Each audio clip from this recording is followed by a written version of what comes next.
Sais-tu quelle est la plus grande ironie du voyage spirituel? La plupart des gens manquent l'éveil final juste au moment où ils pensent l'avoir enfin vaincu pour de bon. C'est exact. Pas avant. Quand on lutte contre l'ego ou qu'on traverse la nuit noire de l'âme, c'est plus tard qu'ils baissent leur garde en pensant que la bataille est terminée. Vous avez probablement entendu parler des dangers de l'ego spirituel, des pièges de la spiritualité superficielle, des risques d'arrêter complètement de méditer. Mais personne ne vous avertit de l'erreur silencieuse qui survient après le réveil, celle qui semble si juste et naturelle que vous la faites sourire, pensant que vous évoluez encore davantage. Voici la vérité qui va à l'encontre de tout ce qu'on vous a appris. Atteindre l'éveil final n'est que la moitié du parcours. L'autre moitié, la plus insidieuse, est de maintenir cet éveil. Et il y a une erreur spécifique, aussi subtile que le poison à action lente, que 90% des personnes ayant atteint l'éveil final commettent au cours des 2 premières années. Cette erreur peut annuler 7 ans d'évolution spirituelle en 6 mois. Elle peut vous replonger dans la fréquence dense de la 3D plus vite qu'il ne vous en a fallu pour en sortir. Et le pire, quand vous réalisez que vous y arrivez, vous avez déjà perdu des mois, voire des années de progrès. Dans cette vidéo, vous découvrirez exactement quelle est cette erreur post-éveil que personne ne mentionne, pourquoi elle est si courante, même chez les chercheurs avancés, quels sont les 5 signes que vous manifestez en ce moment sans le savoir, et surtout, comment la corriger avant que la régression spirituelle ne devienne irréversible. Si vous avez l'impression d'avoir déjà atteint ou d'être proche de l'éveil final, cette vidéo pourrait être la plus importante que vous regarderez cette année. Laissez un rayon dans les commentaires si vous êtes prêt à entendre la vérité pure sur le maintien de l'éveil, même si cela remet en question tout ce que vous croyez sur le fait de y arriver. Imaginez la scène.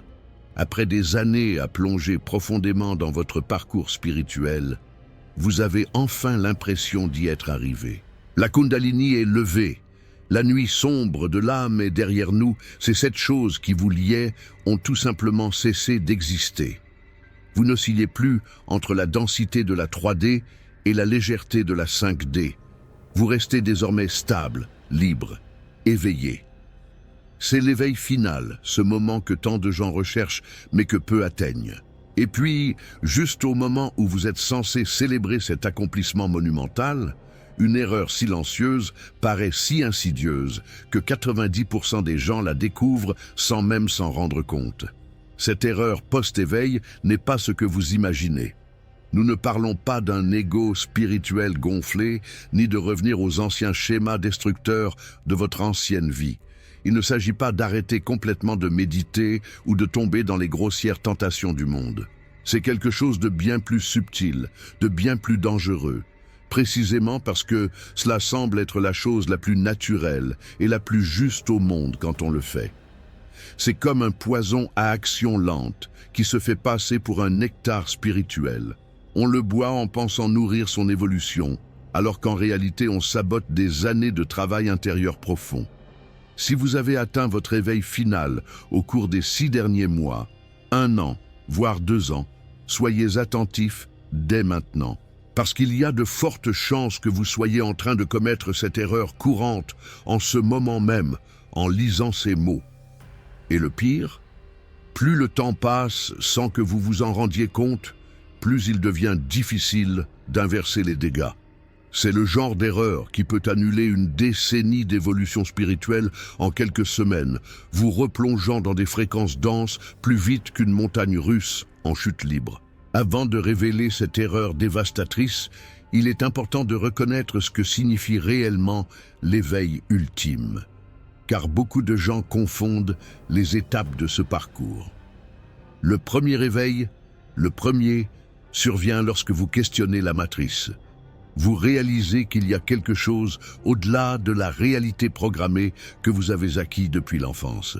C'est le moment où l'on se réveille face à l'illusion collective. Le second éveil va plus loin. Vous commencez à voir au-delà du voile, à percevoir des énergies, à comprendre la loi de l'attraction, à ressentir la connexion avec l'univers de manière palpable.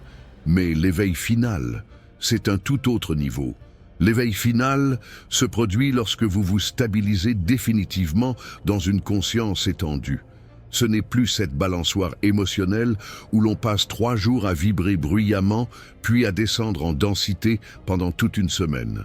Les 7 choses qui vous contrôlaient autrefois, la peur du jugement, le besoin désespéré de validation extérieure, la comparaison toxique avec les autres, l'attachement à la souffrance, la résistance au flux de la vie, l'identification à l'ego superficiel et la dépendance aux circonstances extérieures cessent tout simplement d'opérer dans votre conscience. Vous avez pleinement intégré les enseignements, pas seulement compris intellectuellement. En général, cela arrive après 3 à 7 ans de véritable parcours spirituel actif, pas ce week-end-là. Et voici le point crucial que personne ne vous dit. C'est précisément après cette réalisation monumentale, après la consolidation de l'éveil final, que l'erreur la plus dangereuse apparaît. Tu sais pourquoi? Parce que tu as enfin baissé ta garde. Tu te dis « Ok, j'ai atteint le sommet de la montagne, la randonnée est terminée ». Cette vigilance spirituelle que vous aviez auparavant, ce soin constant de vos pratiques et de votre énergie commence à se détendre. Et c'est dans cette détente, dans ce faux sentiment de mission accomplie, que la régression spirituelle silencieuse commence à vous ramener sans que vous vous en rendiez compte. Le moment est venu de révéler cette erreur qui peut détruire tout ce que vous avez construit.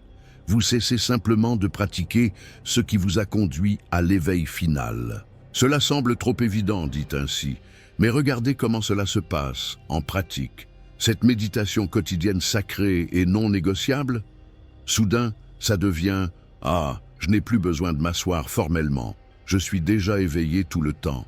Les pratiques énergétiques que vous avez pratiquées religieusement, respiration consciente, purification des chakras, travail sur la Kundalini. Maintenant tu te dis « Mon énergie est déjà naturellement élevée, je n'ai plus besoin de ces techniques ». Le travail intérieur profond, cette plongée constante dans les ombres et les motifs inconscients. J'ai tout fait pour moi, je suis propre maintenant. Qu'en est-il des études spirituelles, des livres, des enseignements de maîtres? J'en sais assez, je n'ai plus besoin d'apprendre. Pensez avec moi à une analogie très claire.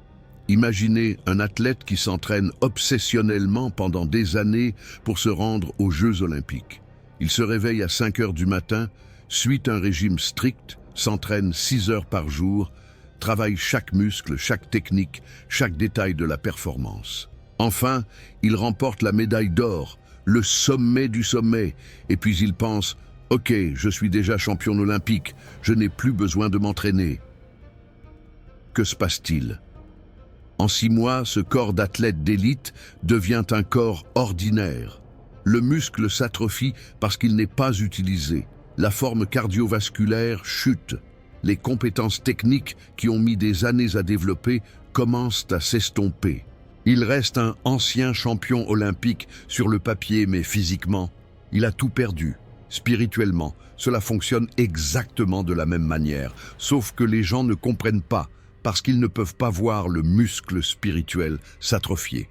L'éveil final n'est pas une destination où l'on arrive, et c'est tout, le voyage est terminé. C'est un état de conscience accru qui doit être maintenu par les mêmes pratiques qui vous y ont mené. Mais l'esprit, surtout cet ego subtil qui subsiste encore, te murmure à l'oreille « Tu as évolué, tu n'as plus besoin de ces béquilles spirituelles de base ». C'est le mensonge le plus dangereux qui existe. La vérité nue, tu as évolué précisément parce que tu t'es entraîné avec discipline. Au moment où tu arrêtes de t'entraîner, tu cesses d'évoluer. Et pire encore, vous commencez à régresser silencieusement, perdant le terrain gagné jour après jour. Vous vous demandez peut-être, si cette erreur est si évidente et dévastatrice, pourquoi tant de gens tombent-ils dans ce piège? La réponse réside dans la psychologie subtile de ce qui se passe lorsque vous atteignez l'éveil final. Vous voyez, quand on atteint cet état de conscience élevé, il y a un véritable sentiment de complétude.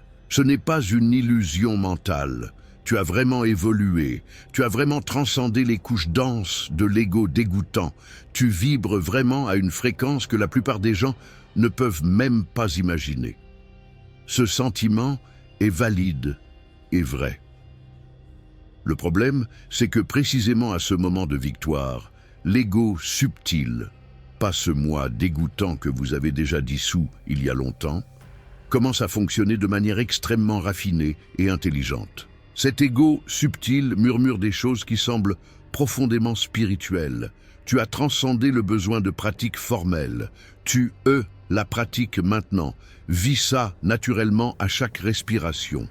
La méditation assise est pour les débutants qui ont encore besoin d'une structure externe.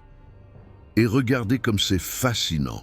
Vous trouverez même des maîtres spirituels qui disent exactement cela dans des livres et des conférences. Donc il semble que vous ayez raison, que cela ait vraiment évolué au-delà des pratiques, mais il y a une nuance gigantesque que personne n'explique clairement. Ces maîtres qui ont véritablement transcendé les pratiques formelles ont passé littéralement des décennies, 20, 30, 40 ans, à pratiquer de manière obsessionnelle et rigoureuse en premier. Ramana Maharshi a passé des années à méditer dans une grotte sombre. Bouddha a connu une décennie entière d'austérités extrêmes avant l'illumination. Jésus a passé 40 jours dans le désert à jeûner et à prier profondément. Ce n'est qu'après cette longue période de pratique disciplinée que la pratique devint un état naturel pour eux. Ce n'était pas un raccourci, c'était le résultat de plusieurs années de répétition jusqu'à devenir une seconde nature. Mais vous, avec vos 3, 5, peut-être 7 ans de parcours spirituel actif, il lui faut encore de structure, de discipline consciente. Il faut encore s'asseoir et méditer formellement. L'erreur courante à l'éveil est de penser que vous avez sauté des étapes que même les maîtres ascensionnés ont sautées. C'est croire que vous faites partie d'une catégorie particulière où les règles de maintien de l'éveil ne s'appliquent pas. Et plus une personne est intelligente et spirituellement sophistiquée, plus il est facile de tomber dans ce piège subtil de l'ego déguisé en sagesse transcendantale. Signe 1, la méditation est devenue quand on en a envie.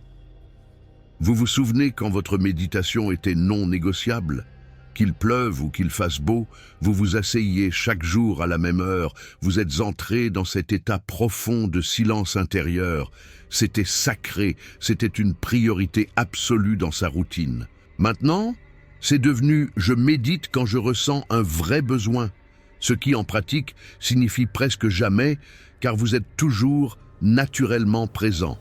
Vous vous raisonnez « je n'ai pas besoin de m'asseoir formellement, je médite tout le temps ». Je vis chaque instant en pleine conscience. Mais voici la vérité gênante. Une présence décontractée dans la vie quotidienne n'est pas la même chose qu'un état méditatif profond et soutenu. C'est comme comparer les étirements de base avant la marche avec une séance complète de yoga. Les deux sont valides, mais l'un va bien plus loin que l'autre. Quand la méditation formelle quitte votre vie, vous manquez cette plongée dans les couches les plus profondes de la conscience. Signe 2, arrêtez d'étudier et d'apprendre. Tu ne prends plus ces livres spirituels que tu dévorais autrefois avec faim. Ils ne regardent pas de vidéos sur l'éveil. Ils ne cherchent pas de nouveaux enseignements, ni de perspectives différentes. La pensée dominante est « je sais déjà tout ce que j'ai besoin de savoir. Maintenant, il ne me reste plus qu'à vivre le savoir. » Mais regardez les vrais maîtres. Ils étudient jusqu'au dernier jour de leur vie, plongeant toujours dans des couches plus profondes des mêmes enseignements. Un moine bouddhiste avec 50 ans de pratique continue d'étudier les sobras. Un maître de yoga avec des décennies d'expérience lit encore les textes védiques. Pourquoi ? Parce qu'à chaque fois que vous revisitez un enseignement dans un état supérieur de conscience, vous extrayez des significations complètement nouvelles qui étaient auparavant invisibles. Arrêter d'étudier est un signe clair que vous pensez avoir déjà atteint le plafond, et cela, mon ami, marque le début de l'automne. Signe 3. La routine spirituelle a disparu. Autrefois, on avait un matin sacré structuré. On se réveillait, on faisait ses exercices énergétiques, on méditait, on fixait des intentions pour la journée, peut-être un journal spirituel. C'était un rituel qui vous ancrerait dans la bonne fréquence dès le début de la journée. Maintenant, tu te réveilles et tu te laisses porter, ce qui est en gros un code sophistiqué pour dire « je ne fais rien de structuré du tout ». Tu le justifies en disant que tu suis l'intuition, que tu es spontané, que tu vis sans rigidité. Mais sans structure consciente, son énergie est dispersée. C'est comme de l'eau sans récipient. Elle se disperse sans direction, sans puissance concentrée. La routine spirituelle n'est pas une prison, c'est une voie qui maintient le train de votre conscience à grande vitesse sans dérailler. Signe 4, justifie tout comme un flux divin.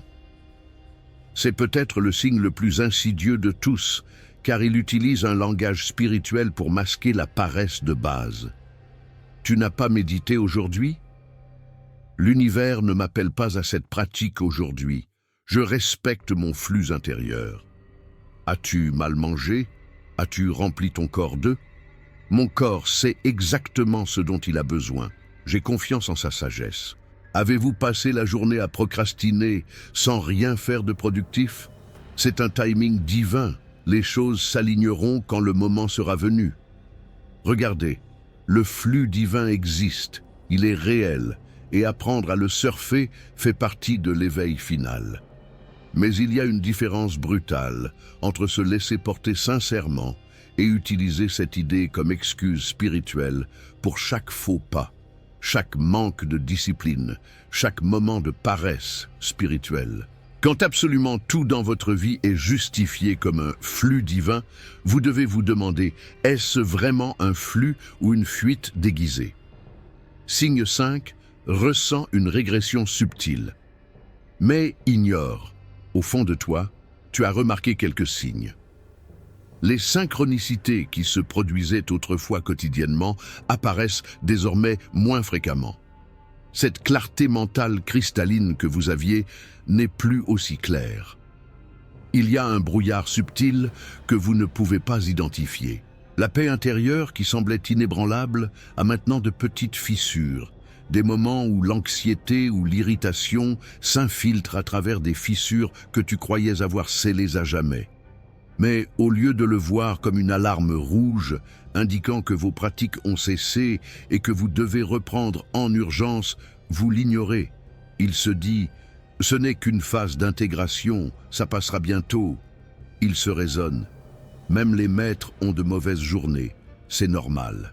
Et à mesure que vous devenez convaincu de ces demi-vérités, la régression spirituelle silencieuse continue jour après jour, vous ramenant subtilement vers des fréquences que vous aviez juré d'avoir laissées derrière vous. Parlons de la véritable progression concrète de ce qui se passe lorsque vous cessez de pratiquer après l'éveil. Au cours des 1 ou 2 premiers mois, rien d'évident n'apparaît en surface. Tu te sens toujours bien, ton énergie est encore relativement élevée parce que tu surfes sur l'élan de plusieurs années de pratiques précédentes. C'est comme cet athlète qui arrête de s'entraîner. Dans les premières semaines, il a encore la forme physique, les muscles sont toujours là, la performance est toujours bonne.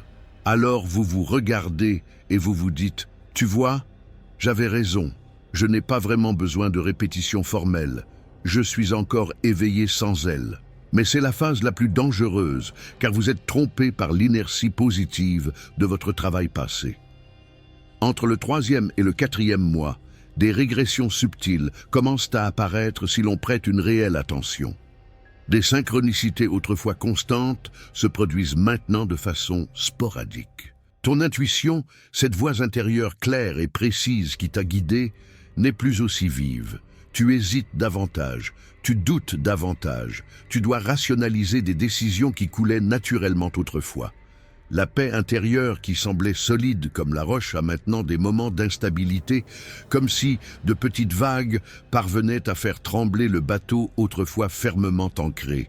Vous ne maintenez plus cette fréquence stable de 5D, petites oscillations, mais toujours des oscillations. C'est le muscle énergétique qui commence à s'atropher à cause du manque d'utilisation. À partir du 5e mois, la baisse est trop évidente pour être ignorée. Vous ne vibrez plus à la même fréquence élevée qui caractérisait votre réveil final. Ces oscillations entre densité et légèreté sont revenues en force. On passe des jours à se sentir élargi, puis on tombe dans des schémas denses de pensée et d'émotions. Le drame intérieur que vous pensiez avoir transcendé réapparaît. Comparaison avec les autres, besoin de validation, peur du jugement. Au 7e ou 12e mois, sans pratique constante, vous regardez honnêtement votre conscience et réalisez: une grande partie de ce que vous avez accompli a été perdue. Ce n'est ni une punition divine, ni un karma négatif, c'est simplement une action spirituelle, physique. Le champ vibrationnel non maintenu se déstabilise, l'état de conscience non nourri régresse, ainsi qu'une atrophie musculaire inutilisée. Simple, direct, inévitable.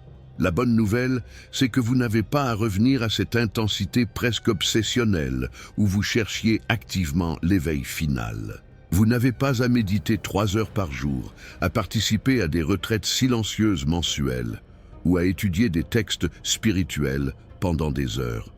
Maintenir l'éveil demande moins d'efforts que lors de la conquête initiale, mais cela demande quelque chose d'absolument non négociable, la cohérence. Pensez à nouveau à l'analogie de l'athlète. Après avoir remporté la médaille olympique, il n'a plus besoin de s'entraîner 6 heures par jour comme avant. Mais il doit maintenir une routine solide pour ne pas perdre sa condition physique. Spirituellement, c'est pareil. On passe de chercher à s'éveiller à maintenir l'éveil. L'effort est moindre, mais la régularité doit être absolue. Quotidien, non négociable. D'abord, 20 à 30 minutes de méditation formelle, pas cette présence décontractée tout au long de la journée. Mais s'asseoir vraiment, fermer les yeux, plonger profondément. Cela peut arriver le matin au réveil ou le soir avant de dormir, mais cela doit arriver tous les jours. Deuxièmement, 10 minutes de travail énergétique de base, respiration consciente, pranayama, respiration carrée, ce qui fonctionne pour vous, nettoyage rapide du chakra, ancrage de votre énergie. Troisièmement, un court mais intentionnel moment de gratitude et d'intention consciente pour la journée. Cela ne dure peut-être que 5 minutes, mais cela doit être délibéré, pas automatique. Ces 3 pratiques quotidiennes sont la base qui maintient votre champ vibratoire stable. Chaque semaine, consacrez 1 à 2 heures à une étude spirituelle approfondie. Cela peut être un livre, un cours en ligne, des vidéos d'enseignement qui vous stimulent et élargissent vos perspectives. Même après l'éveil, il y a toujours des couches plus profondes à explorer. 1 à 2 heures aussi pour une pratique plus intense. Longue méditation, contemplation profonde, travail de l'ombre si nécessaire. Et réservez du temps pour la révision et l'intégration. Notez les insights qui sont apparus durant la semaine, traitez les expériences, observez les schémas. Chaque mois, faites une mini-retraite personnelle de 4 à 8 heures, complètement seul, dans un profond silence, sans distraction numérique. Et faites une évaluation brutalement honnête. Maintenez-vous l'éveil ou régressez-vous? Regardez les synchronicités, la clarté mentale, la paix intérieure. Les indicateurs ne mentent pas. Ce n'est pas un retour en arrière sur des accomplissements spirituels, c'est un entretien intelligent de l'état le plus précieux que vous ayez jamais atteint de cette vie. Nous sommes arrivés au point crucial qui doit rester parfaitement clair dans votre conscience. L'éveil n'est pas quelque chose que vous possédez, comme s'il s'agissait d'un accomplissement statique accroché au mur de votre CV spirituel. L'éveil est quelque chose que vous faites continuellement, chaque jour, chaque instant de choix conscient. Ce n'est pas une médaille que l'on reçoit et garde dans le tiroir pour montrer aux autres quand ça vous convient. C'est un muscle vivant que vous exercez chaque jour, qui répond à une utilisation constante en devenant plus fort ou en négligeant une atrophie progressive. As-tu atteint l'éveil final? Félicitations du fond du cœur. Vous avez accompli quelque chose que des millions de personnes ont poursuivi toute leur vie sans jamais réussir. Mais comprenez, ce n'est pas fini. Une nouvelle phase, encore plus importante, commence. Cette nouvelle phase consiste à vivre éveillé, pas seulement à avoir été éveillé dans le passé. Et vivre éveillé exige les mêmes pratiques fondamentales qui t'ont amené ici. Méditation, travail énergétique, étude, contemplation profonde. La différence, c'est qu'ils ne sont plus un effort lourd chargé de résistance. Maintenant, ce sont la joie naturelle. Ils sont chez toi où tu te sens complet. Ils sont une expression authentique de qui tu es vraiment. La pratique devient agréable car tu ne combats plus l'ego dégoûtant. Tu maintiens simplement l'état d'euphorie que tu as déjà atteint. C'est comme la différence entre gravir la montagne, difficile, exigeante, et marcher dessus, léger, mais qui demande toujours un mouvement attentif. Si vous avez arrêté de pratiquer parce que vous pensiez être arrivé et que vous n'en aviez plus besoin, revenez aujourd'hui. Pas demain, après avoir fini de regarder cette vidéo. Pas la semaine prochaine, quand j'aurai plus de temps. Aujourd'hui, maintenant, à cet instant précis. Dès que vous avez terminé ici, asseyez-vous 20 minutes en méditation. Cela seul lance le processus de reconnexion. Parce que chaque jour, sans entraînement, est un jour de régression subtile qui se déroule en coulisses de ta conscience. Chaque jour reporté est un terrain conquis qui est silencieusement perdu. Laissez un message dans les commentaires si vous comptez reprendre vos entraînements aujourd'hui, pas demain. Et abonnez-vous à cette chaîne car les prochaines vidéos vous apprendront exactement quelles pratiques maintenir à chaque phase post-éveil et comment adapter votre routine spirituelle pour maintenir durablement cet état qui vous a coûté si cher à atteindre. Alors réponds-moi avec une sincérité brutale. Maintenez-vous les pratiques qui vous ont mené à l'éveil final ou les laissez-vous vous échapper? Médites-tu encore chaque jour avec la même révérence qu'avant? Ou est-ce maintenant quand tu peux? Ce travail sur l'énergie sacrée est-il devenu optionnel? L'étude spirituelle approfondie a-t-elle été remplacée par un défilement infini sur les réseaux sociaux? Regardez-vous dans le miroir de votre conscience aujourd'hui et soyez honnête. Vibrez-vous à la même fréquence qu'il y a 6 mois ou quelque chose a-t-il subtilement changé? Parce que si vous avez ressenti une oppression dans votre poitrine en lisant ces questions, votre corps connaît déjà la réponse avant même que l'esprit ne se justifie. Voici le défi qui séparera ceux qui veulent vraiment maintenir l'éveil de ceux qui ne veulent que l'illusion confortable. Aujourd'hui, pas demain. Aujourd'hui, vous ferez au moins 20 minutes de méditation formelle. Va t'asseoir, ferme les yeux, plonge profondément dans ce silence intérieur que tu connais bien. Cela renouera avec la pratique qui vous a amené ici. Et demain, il le refera. Et après-demain aussi. Parce que maintenir l'éveil n'est pas un événement ponctuel. C'est une décision quotidienne d'honorer l'état de conscience qui a été si difficile à atteindre. La question n'est pas de savoir si vous avez le temps. La question est de savoir si vous choisirez de tout perdre ou si vous aurez l'humilité de continuer à pratiquer même si vous êtes déjà réveillé.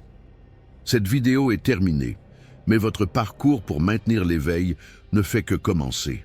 Abonnez-vous dès maintenant à cette chaîne et activez la sonnette de notification, car le prochain contenu plongera en profondeur dans les pratiques post-éveil spécifiques, comment identifier la régression spirituelle avant qu'il ne soit trop tard, et des techniques avancées qui n'ont du sens qu'après avoir déjà atteint une conscience élargie. La communauté qui se forme ici n'est pas composée de débutants. Ce sont de véritables chercheurs qui comprennent que monter au sommet de la montagne ne signifie pas qu'on peut arrêter de randonner. À la prochaine vidéo, et souvenez-vous, l'éveil final n'est pas la ligne d'arrivée, c'est le point de départ d'une vie complètement nouvelle qui nécessite une présence consciente à chaque respiration.